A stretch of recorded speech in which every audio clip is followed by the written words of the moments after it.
Ma mission TV, le miroir du monde. Malgré ma bénion sotozo la tisaye. C'est la question majeure aux Congolais. Qu'est-ce qui a fait que UDPS n'a bitumbo union sona ma bénion sur la tia Kabila na gestion calamiteuse, il y a terreur, il y a minduki, il y a koboma, il y a koyiba, bandimi coalition na Kabila. UDPS a zaïna moto na sénité. Tant qu'il y a eu l'élection, avec la pression qu'il y a eu et avec ce qu'il y a eu, Genève et autres, UDPS, Abimi, gagnant, il y a une élection. Aza, ennemi Nabiso, farouche. Moto Tokokyon Dimano, aucun moment tous ensemble. Atumbi Bato, Nakacha permanence à UDPS. Aboye Bemba Tshisekedi, Ezonga na Kinshasa, Poto Lela Yango. Totikali na défense et intérêt national au Ezalaki que à se représenter à modifier constitution de n'engue total gango lisusu na Sun City et non que permettre UDPS à kokota na nzela oyo non seulement za histoire nae et appelle lisusu histoire ya Congo likambo tozo vivre na Kabila lelo le Congo l'a connu à 3 reprises. Que l'UDPS dit au peuple congolais, il faut nécessairement sotolingi payo et décoller tous les cas nanzela wana pour Congo nanu a vie politique oyo ya France T. Ma mission TV, le miroir du monde. Mais toutefois, UDPS a tikali na position na ye, to tikali na défense et intérêt national au ezalaki que à se représenter te, à modifier constitution te, n'engue totala gango lisusu na Sun City. To se retrouver te, mais totala qui ce qui était essentiel pour le Congo. Nouvel ordre politique, Kimi Ezongi, formation d'une seule armée, élection au bako organisé. Biloko totala ka nenge moko pe totali l'accord à Saint-Sylvestre, partenariat zaki défini na Yemoko Kondo Tshisekedi. CNSA o ezalaki déjà repris bako pesa biso Kabila pesi yango na Olenga Nkoy. Mais toutefois l'UDPS est resté tenace. Très tenace. OK, na l'élection UDPS a na moto na sénité. Tant qu'il y a eu l'élection, avec la pression qu'il y a eu et avec ce qu'il y a eu, Genève et autres, UDPS, Abimi, gagnant, il y a l'élection Oyo. Nakobima gagnant l'élection Oyo, UDPS a eu option, il y a condima réellement coalition. Na moto yo tali la petite histoire que je viens de donner ici. Aza ennemi Nabiso farouche. Moto Tokokyon Dimano, aucun moment tous ensemble. Atumbi Bato, Nakacha permanence à UDPS. Aboye Bemba Tshisekedi, Ezonga na Kinshasa, Poto Lela Yango. Il a refusé. Donc, dans le chef de la famille Tshisekedi, il fallait réellement Kanda ya Kabila, Ezala Lisusu, Makasi. Mais toutefois, l'UDPS a accepté la coalition. Malgré ma bénion sotozo la tisaye.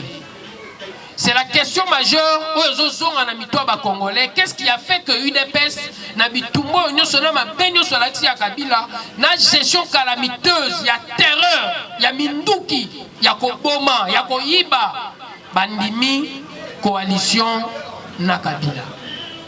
À la différence avec beaucoup de partis, l'UDPS est un parti riche en histoire. Riche en histoire. De 82 Tilelo, nous avons été le parti le plus actif. Et dimension on est à Makasi na misala ya politique et sali que histoire nabiso est à la riche qu'on les quand même ba parti mususu neti palou et botama avant biso. Et l'on peut permettre UDPS à Kokota Nanzela Oyo, non seulement les histoire nae, ils appellent sous histoire ya Congo. Likambo tozo vivre na Kabila lelo, le Congo l'a connu à 3 reprises. La première fois, ils ont la 60. Kasavubu Lumumba. Kasavubu Lumumba majoritaire au Parlement. Élection na mboka na biso ezalaka na second degré. Oyo osala ke po ba voter président. Il faut les deux chambres à la réunie et Bimisa président. Le MNC Lumumba a décidé réellement de faire alliance avec la Bako de Kasavubu. Na kati alliance bandimi azwa présidence na obotika na primature ba gérer république. Et régime type par régime na biso ezali ko consacrer hiérarchie au pouvoir. Donc Bitumba deux fois kowele la bokondi entre le président et le premier ministre.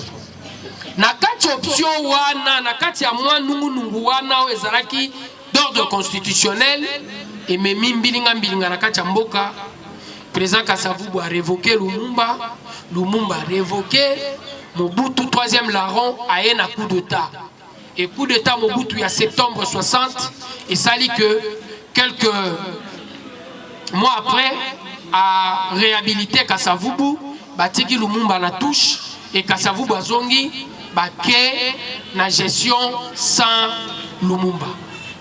La première crise de la République en termes, il y a gestion, il y a deux forces au sommet de l'État.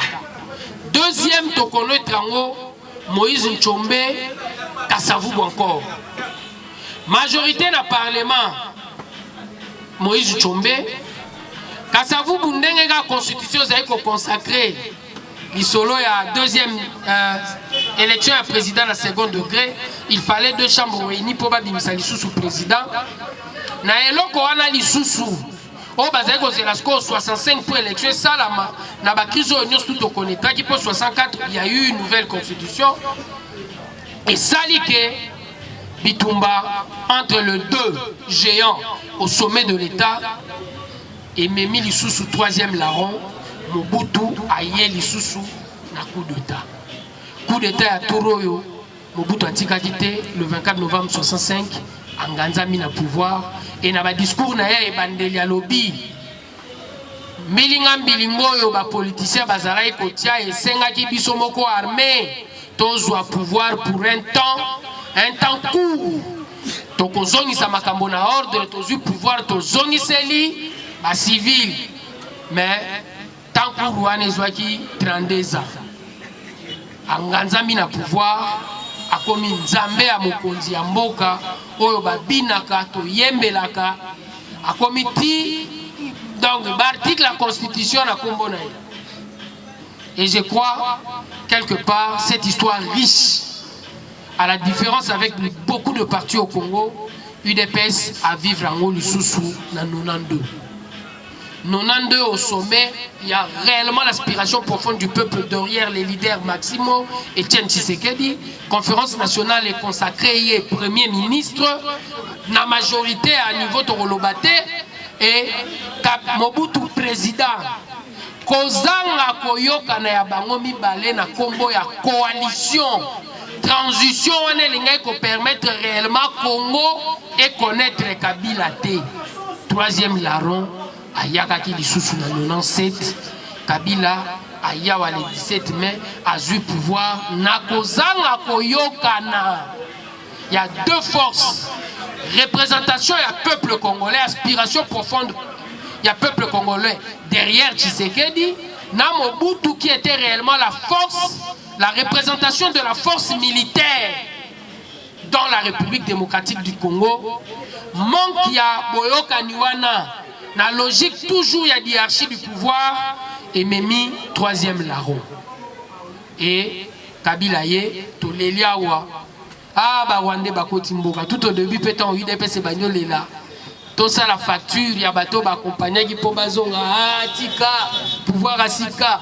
Quand les gens ont compris réellement que le Rwandais, les gens ont fini par donner raison une fois de plus à l'UDPS. Fort de cette histoire,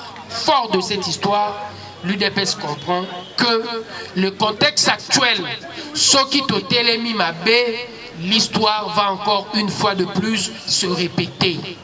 Et pour l'histoire se répéter, pour résoudre le problème une fois pour toutes.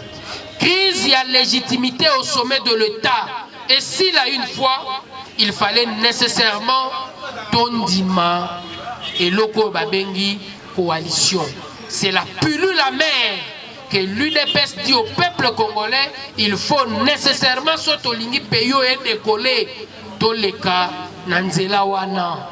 Pour Congo, Nanou a vie politique, Oyo ya France T.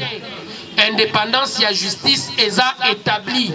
Congo, Nana force politique, il y a vie politique, il y a États-Unis T. Oh, légitimité au sommet de l'État ne pose plus problème. Mentalité congolaise, comme le président venait de le dire dans son dernière allocution, il faut bisognon son mentalité na biso échanger.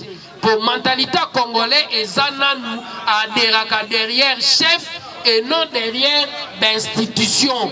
Et comment la biso UDPS na contexte yo, et ça nécessairement la manière de faire du président Félix et même à bateau na comprendre que force à la loi, respect aux institutions, et ça représentation et gestion, il y a république. Il y a un bateau baromona réellement en premier. Tozo sala au balobaka un combat d'ordre pédagogique. Basodo Bazaki Yakabila, le président a accepté Kaka Bango Mtubatika la garde spéciale présidentielle. Ponamitoa Batouana et Kotika la Libela que Tozalaga derrière Moutouté, mais derrière l'institution président. Pour l'hobiton Félix Arozalate, Tokozala Lissou Basinzili, Yamokonjo Akosala Nini, Akoya. Ce n'était pas chose facile. Donc tout ça, la netikabilate, quand il est arrivé, il fallait balayer d'un revers de la main pour contexte il y a pouvoir il fallait balayer d'un revers de la main le régime en place. Mais nous, on a fait autrement. Et c'est la raison pour laquelle l'UDPS a bel et bien accepté la coalition. Donc je crois la soupe. On a épinglé quelques points et puis tu as commis l'échange. Pourquoi faut-on le bilan un chef de l'État?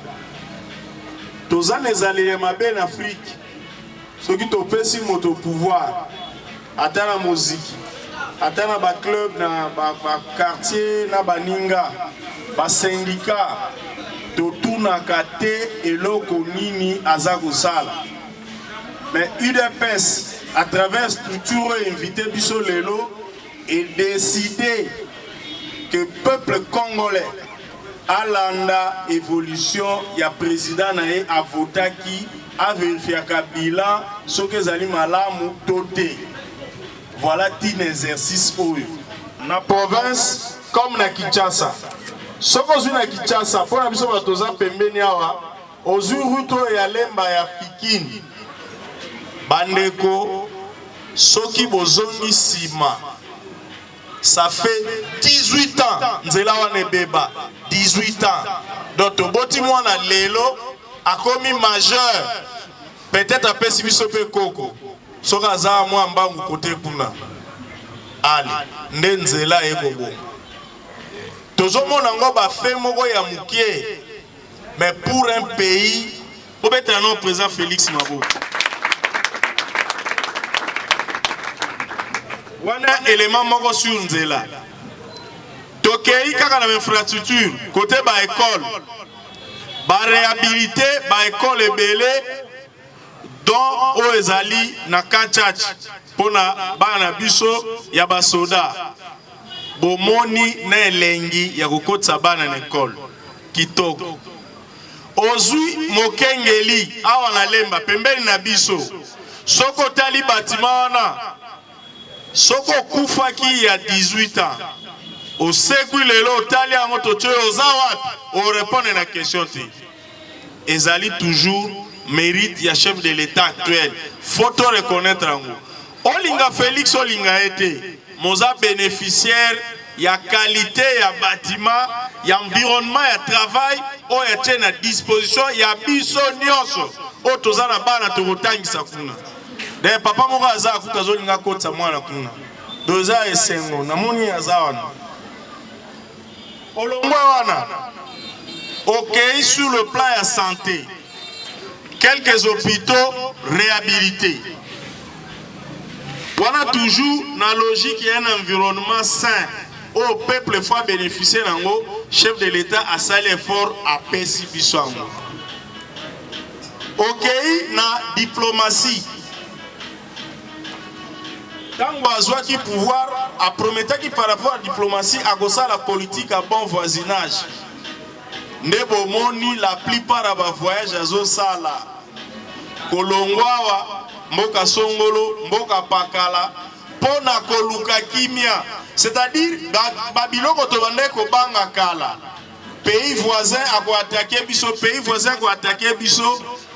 Président Félix Azosi Lisango, Namasolo, Nabavi. Mazako voyager à quel cinéma te, à quelle vacances te, Azako Luka résultat.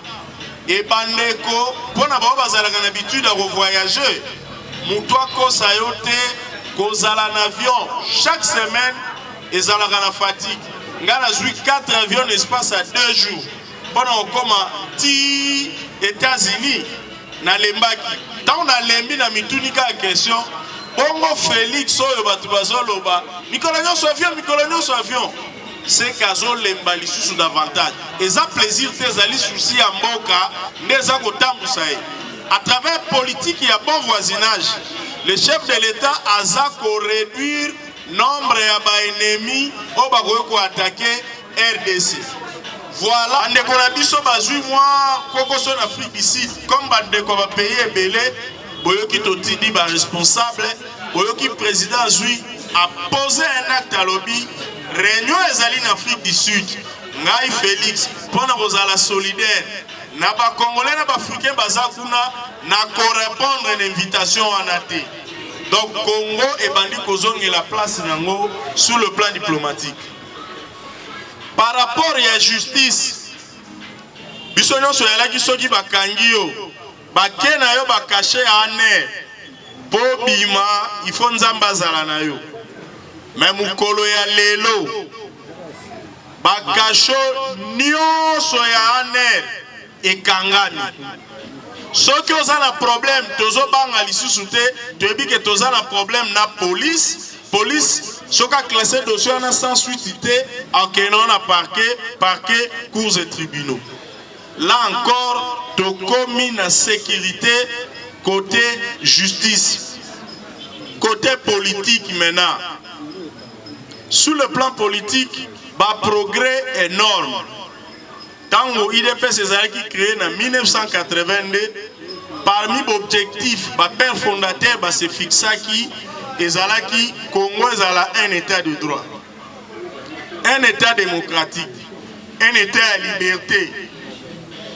Tu constates avant Fatia comme chef de l'État, Ndeko Moïse Katumbi, exilé politique sans passeport, mais grâce à la gestion du président Fati, Azongeli Mboka nae, Azongeli passeport nae.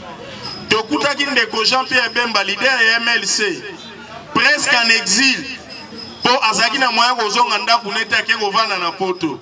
Lelo tozolobawa, mwana mboka Bemba za ne pas na ye, na le calme, même si a voyagé à Bimi, au moins c'est un citoyen libre qui peut rentrer chez lui quand il veut.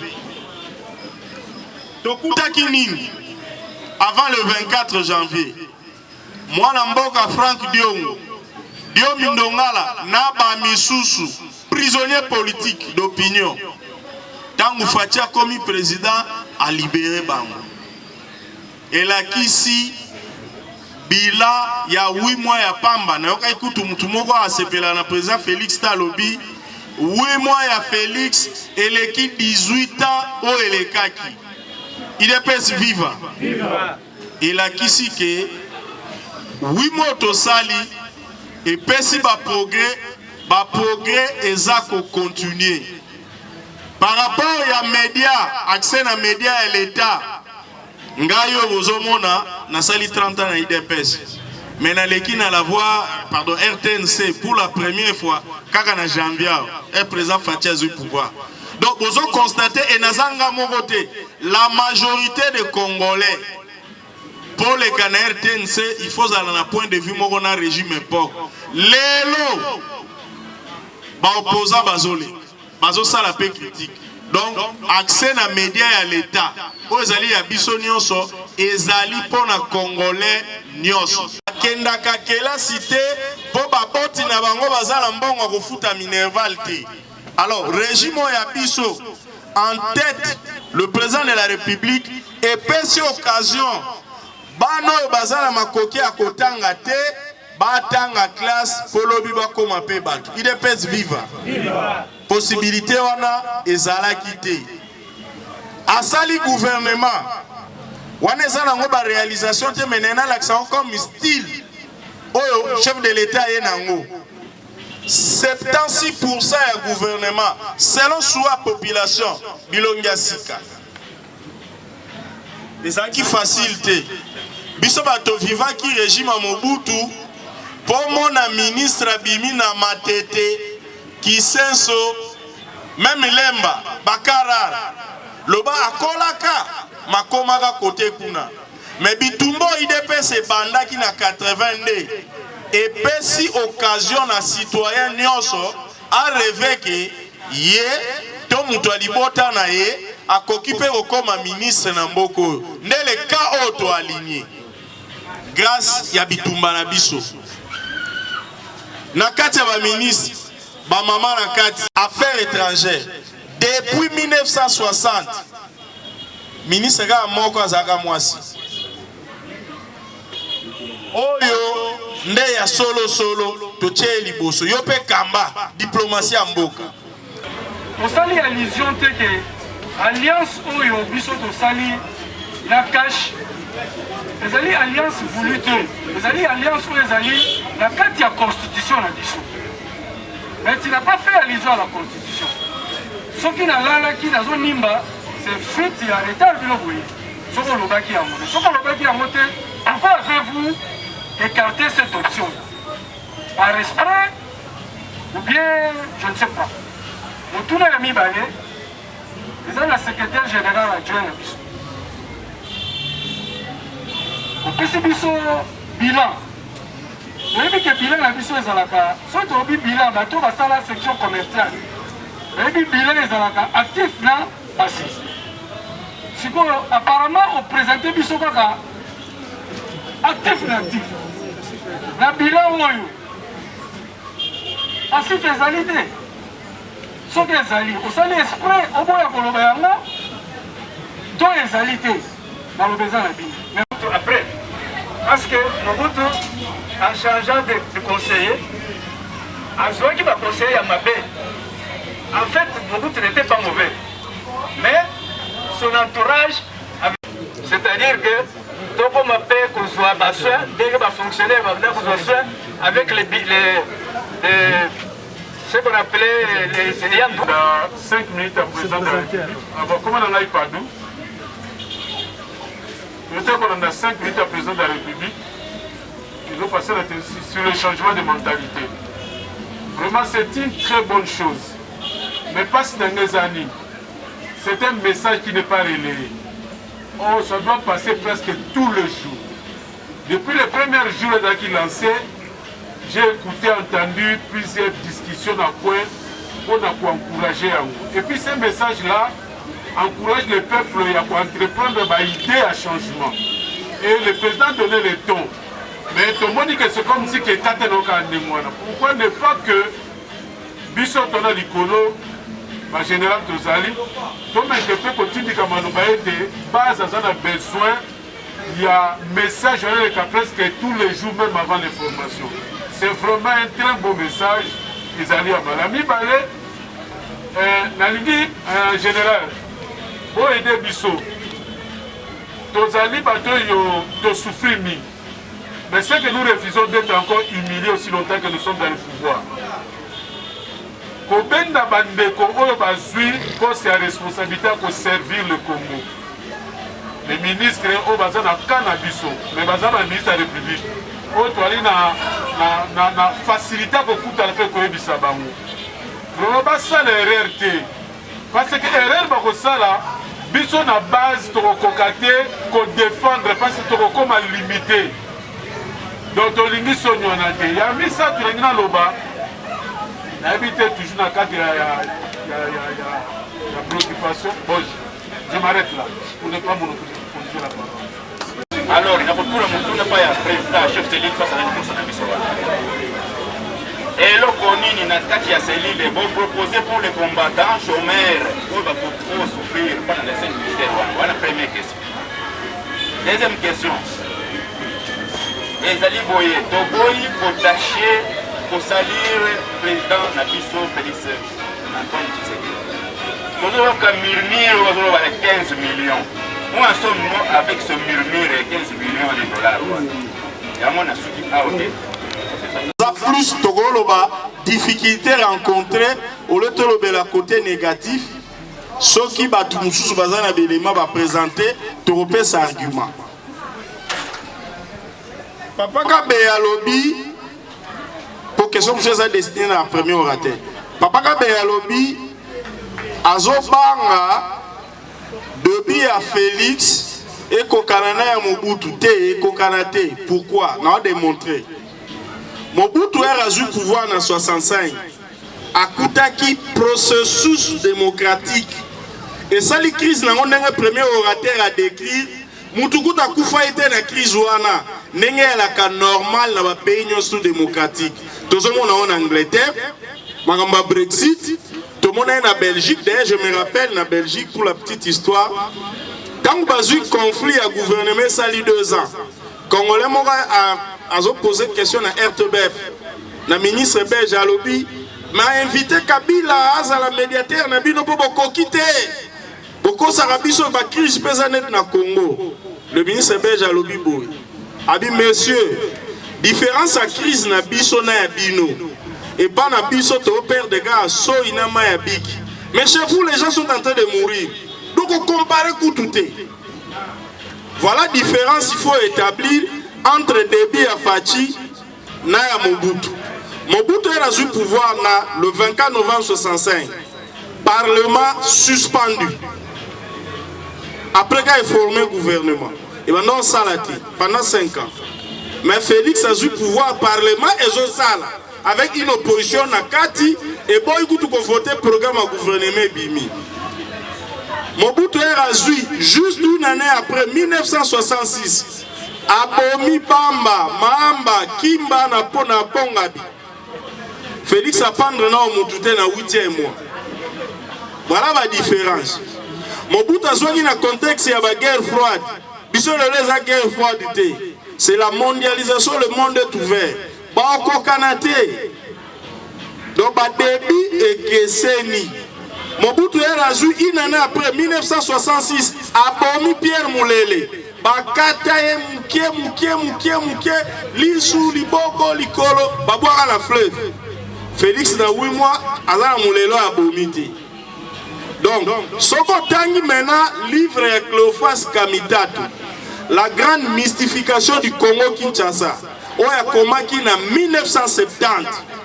On a supporté Mobutu. Donc, clairvoyant Bazalaki, on a monaki déjà que même si l'élément positif est Zalaki n'est pas par rapport à côté social. Commentaire.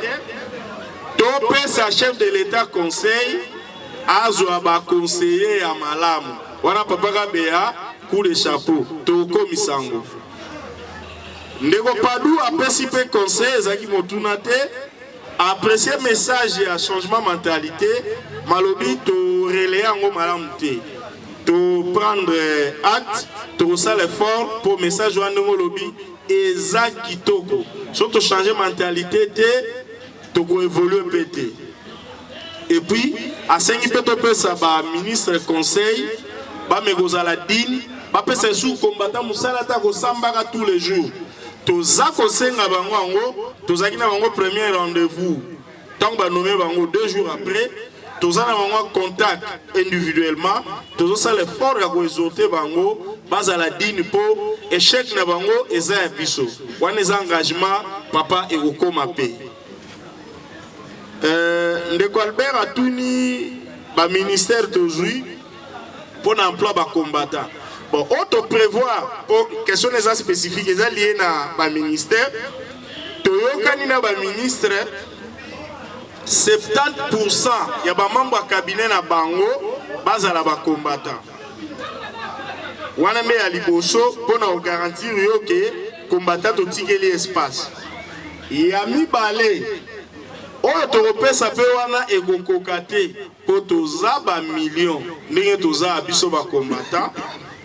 Président République a créé mécanisme oyo ya bengi ya création et emploi à travers ba contact auti kozwa na voyage alobi ekobenda misala tango ba investisseur ekoya misala kozala ebele nde tokopesa kaka ba combattant te mais ba congolais nyonso o bazala makasi ya osala musala.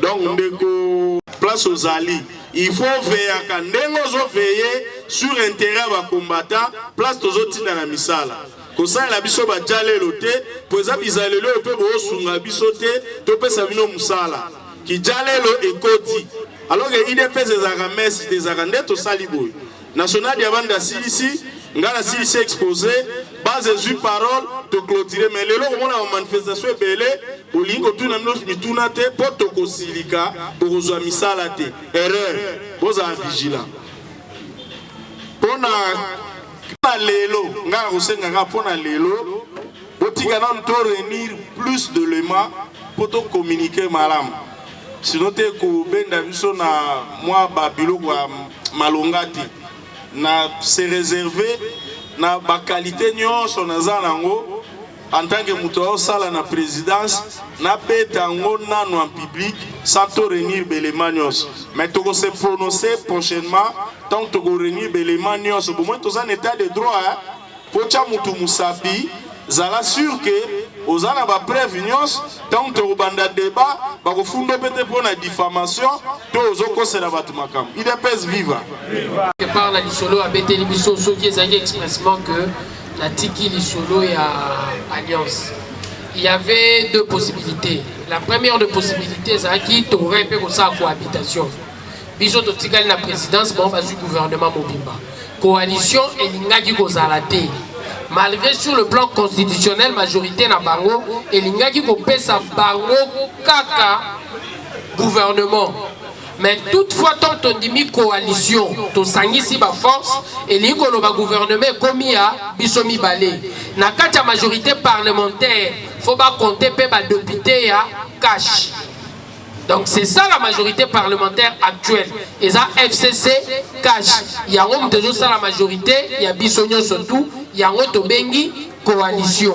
Il y a un koloba nangai, na kokai ko vanda na nation constitutionnelle te. Qui ça réellement que majorité wana eza ya bisogno surtout il y avait deux possibilités ou to sali coalition ou to sali cohabitation biso to poni coalition. Donc dimension na vandela ki wana po coalition eza l'option oyo memela biso beaucoup plus kimia. Na question ya mibale oyo ndeko na ngai Paulin. Ça c'est vrai.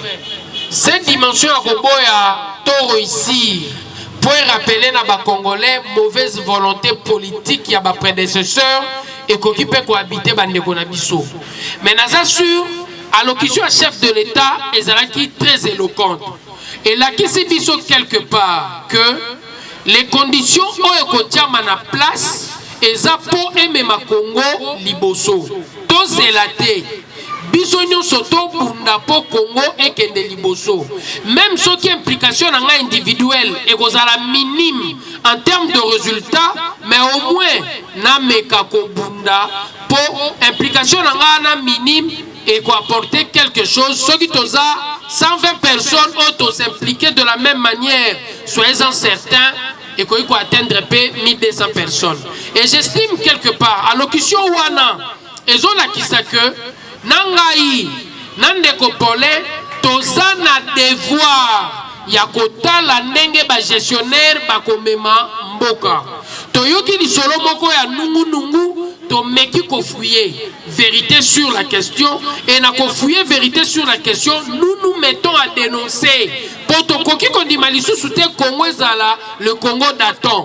Na assure Nabila secrétaire général Guibao alakisi élément essentiel, on essentiel pour la vie à République.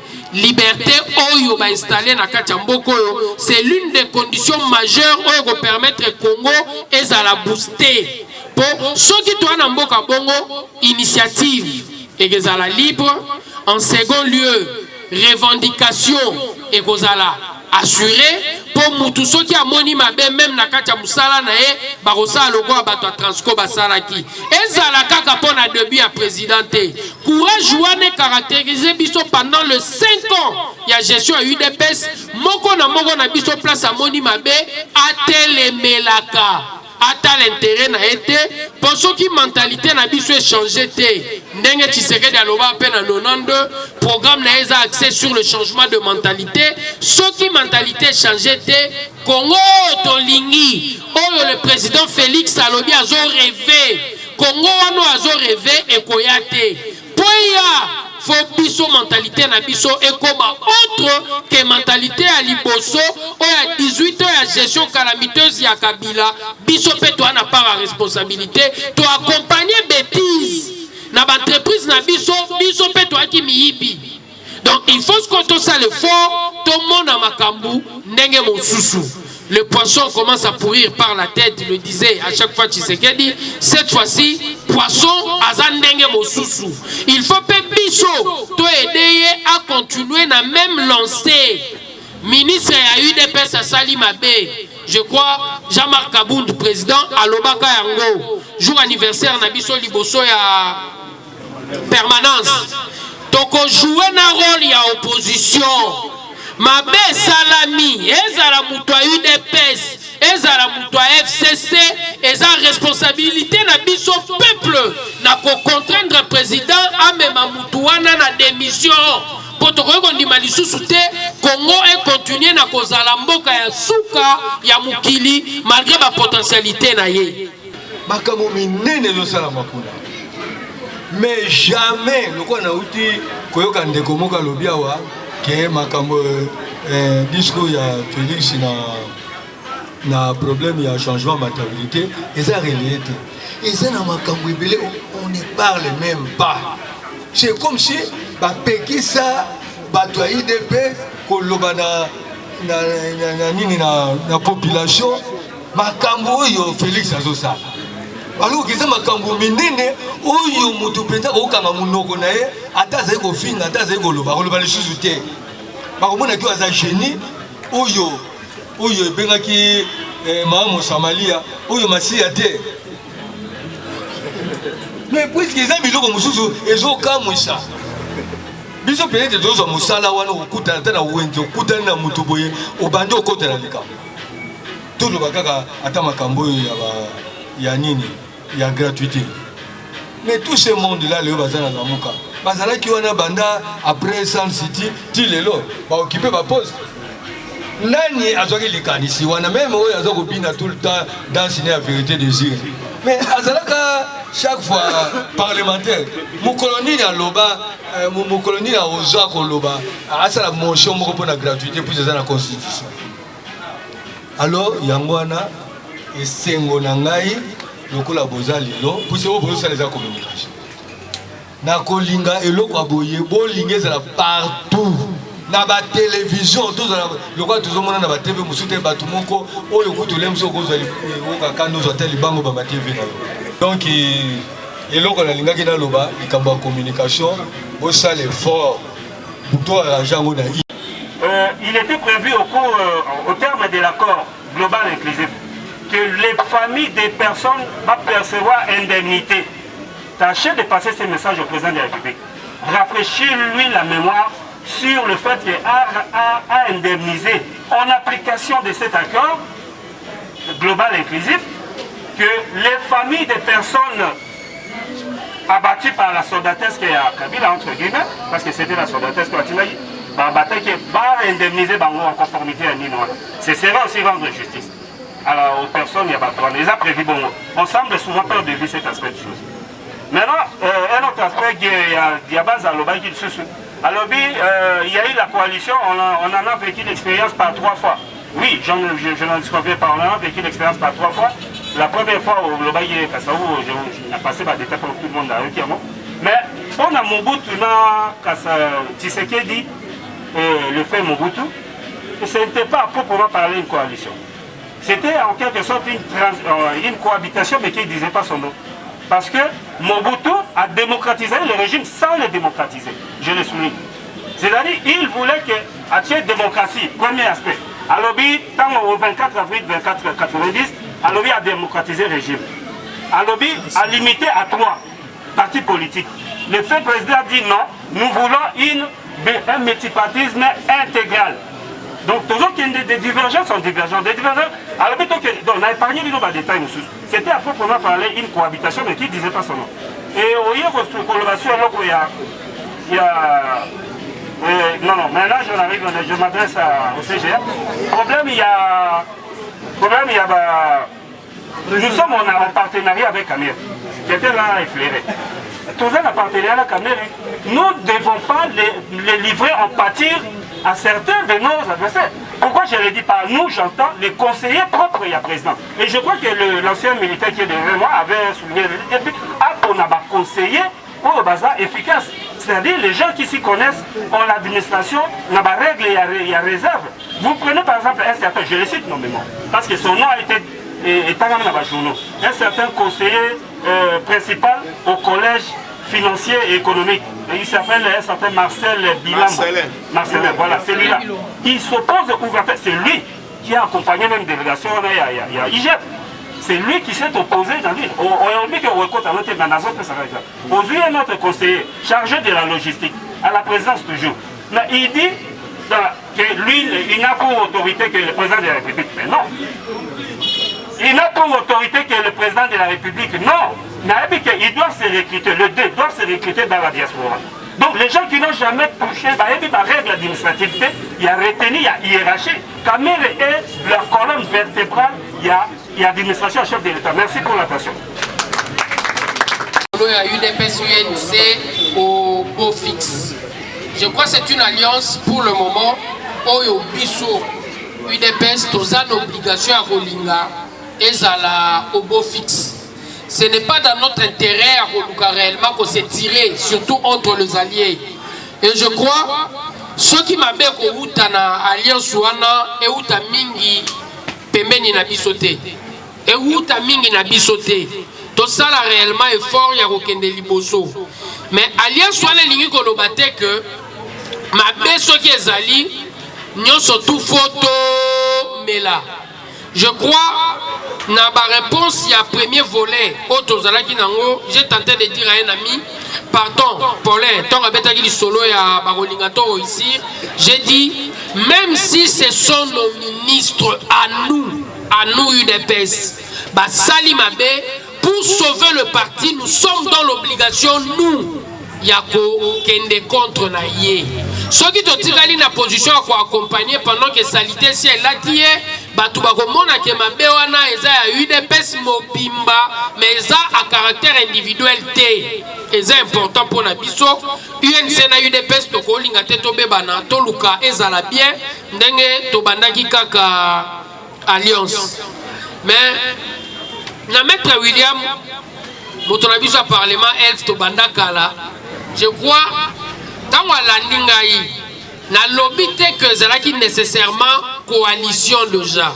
Mais la Lingaki na la kisaka Tshisekedi Mobutu, bazalaki une obligation à koluka coalition. Au lieu une cohabitation qui ne disait pas son nom. Ce qui te salaki coalition et ma force politique na biso na ko privilégié kakeloko moko. Qui mène l'organisation et l'élection, c'est sûr. Troisième larron, Alingaki Ayate. Élément d'Alingaki n'a ressorti Yangoana. Au sommet de l'État, deux forces politiques n'a combat d'hierarchie et puis Misaraka Mbilinga. Mais ceux qui m'ont coalisé ma force politique, la dimension politique en premier, et puis la dimension constitutionnelle en second et permettra que kimia wana et botafuya malamu. J'ai donné cet exemple pour la kolakisa que fort de cette histoire ya wana ko telema ya turoyo photo telema ndenge mususu to privilégié kimia pour ebota mbuma malamu. Papa déplorait déficit à communication et ça est solo. Alobiga tout nango mingi na permanence à aux réponses. Tes réponses est simple. Na nous t'organiser communication te ndenge il fallait ezala. Ndé effort il faut tout ça là. Mais yemoga atterrir bien. Abi o peso sale à travers structure. Il y a parlement debout pour l'inviter. C'est aussi une forme de communication. Problème on est réel, il y a communication, papa a la raison. Docteur Claude a suggéré de créer un bureau stratégique pour analyser la coalition. Docteur, une très bonne chose, ils ont mécanisé au commissaire ou la même actif pour influencer structure à Bongo Ezala. Ils ont une importance capitale. Maître Williams a suggéré de rappeler mon condition d'indemnisation à ma victime. Maître, c'est une très bonne chose aussi. Tu remercies ça la lobbying wana pour na toko maneloko. C'est quelque chose d'important. Bon, à rappeler épisode à 2006. À lobby qu'il était parmi, oui, je me rappelle. Tout ça, on peut échanger à l'époque en 2006. Bon, maître, et ça démocratie. Option à partir de qui boycott pour le chef Étienne Tshisekedi Azaki na beleme belé à sa possession à l'époque. Moi sangana ba MLC to linga ko empêcher. Les expériences mogo ngana za sceptique. Quand en 2006 wana président Tshisekedi a autorisé monsieur Moubake à l'époque président du comité national, c'était Jean Massamba, Ngai, Batone Mukendi. N'importe sur Nadindo 6, tout le monde a Jean-Pierre Bemba. Pour te convaincre que ceux qui toquent l'élection Ngulu, tu dois consacrer victoire à Kabila, à Konyon Abisso. Tu commis et première fois on a écouté Jean-Pierre Bemba. Tu solo li Jean-Pierre Ayambi Bisso très bien. À notre grande surprise, il répond à un message. Ah, Babylone est dans nos éléments. Pécho, c'est mauvais. Faut que tout ça là, tout évacué, nous allons participer à l'élection. Alors, tu sais, président, ce que tu as là, non, non, tu bien dans la semaine pour tout en place une structure et regérer l'événement. Numéro à PSA, soit été, soit ordi. Ma mission TV, le miroir du monde.